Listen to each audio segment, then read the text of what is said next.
Fox News contributor and former CIA station chief Dan Hoffman. Dan, great to see you this morning. I want to start off talking about oil with you if we can. You know, the U.S. and Iran are offering competing accounts of who controls the Strait of Hormuz, which is important because that's where most of the oil is flowing. You know, Trump is stating in a Truth Social post just on Wednesday this, quote, "The USA has total control over the Strait of Hormuz. I think we will keep it."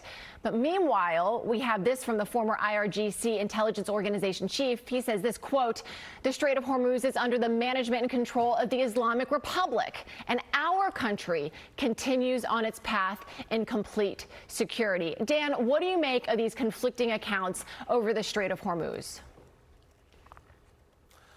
Well, look, that's kind of the war of words, but I think on the ground what we're seeing is that Iran has disrupted trade. There are debates about how many barrels of oil are flowing through the Strait of Hormuz. There are reports, including from our own Secretary of Energy, that some ships are turning off their transponders and they're able clandestinely almost to get oil out of the Strait of Hormuz. But I think for sure we could tell by the gas prices we're faced with here that some of the global trade in oil has been disrupted, and that impacts the prices.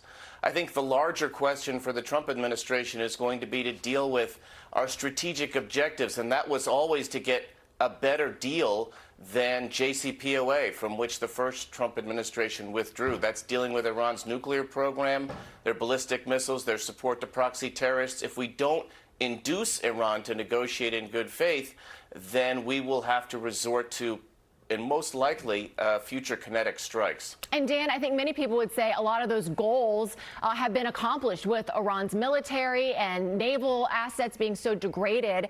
I do want to ask you about the strategy right now, because President Trump has said that he's going to go, you know, in his words, low key on Iran right now, preferring to, you know, exert a lot of economic pressure on Iran at the moment instead of military pressure.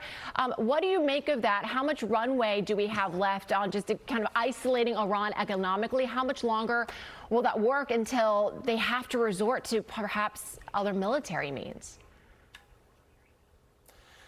Yeah, I think we're almost in a war of economic attrition. Iran wants to exact a price on the world economy, and we have effectively blockaded Iran and really wreaked havoc on Iran's economy. Their currency is in free fall.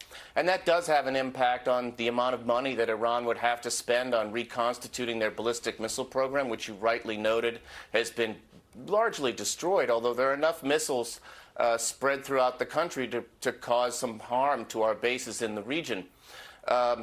I think that's what the Trump administration needs to be thinking about is at some point, do we need to go back and continue to launch strikes? As effective as all of our strikes were, we did not induce Iran to negotiate in good faith. So that sort of an agreement doesn't look like it's going to happen. I'm sure the president is pulsing his intelligence community to look at how Iran would respond to the various policy options we have at our disposal.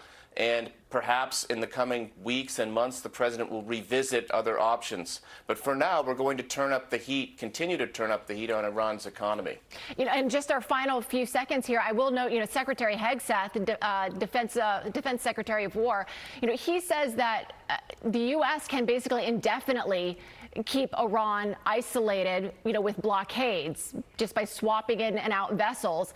But I guess I come back to this question of for how long, Dan? You know, you said that the Trump administration will have to continue to revisit and evaluate their weapons. What would you look to just make a determination, or if you were advising the Trump administration, look, now is the time, you've got to go back to military strikes?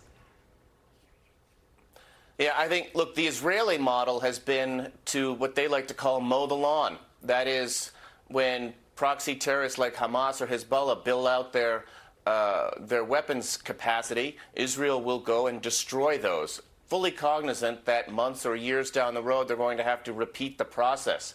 I think what we have to be cognizant of here in the United States is how much blood and treasure we've spilled in this war and what we're getting out of it, and the cost of any future engagement in the Middle East. If we are going to continue to maintain a presence there, there's a zero-sum game. That means that we may not be able to be present in other conflict areas around the world. So that's something the Trump administration will have to examine, the level of commitment that we want to apply to the Middle East and what we get out of it. That's a great point, Dan. We've got a lot of chess pieces on the board, a lot of management. So we've got to be judicious about how we're deploying our assets. Dan Hoffman, thank you very much for joining us. Be sure to like and subscribe for all the Fox News latest on YouTube and catch full shows streaming now on Fox One.